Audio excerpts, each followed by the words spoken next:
mes amis, la plupart de mes amis, notamment les amis étrangers, quand ils viennent au Maroc, ne s'en rendent pas compte que le Maroc, deux choses, qu'on est en crise économique et qu'on est un pays pauvre. Je vais commencer par crise économique.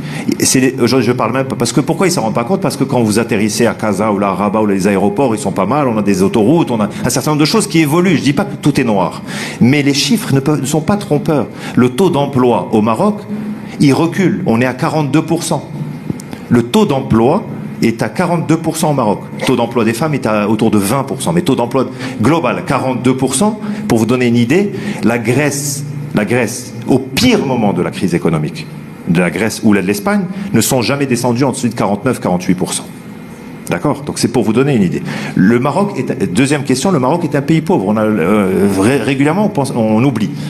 On a un PIB par tête d'habitant qui est 3 fois plus faible que celui de la Grèce, qui est 1,5 fois plus faible par tête d'habitant que celui de la Tunisie ou de l'Algérie. D'accord? Et ça, c'est des chiffres qui ne trompent pas, qui sont officiels, qui sont reconnus par les instances marocaines.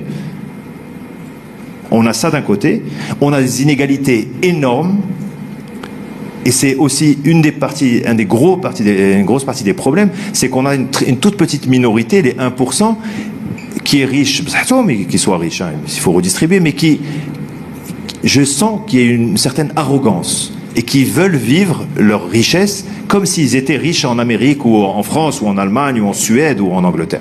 Et ça, c'est pas possible dans un pays où 99% de la population, 99% de la population est en dessous de la notion de classe moyenne. Donc c'est ça ce qui est pas tenable. Mais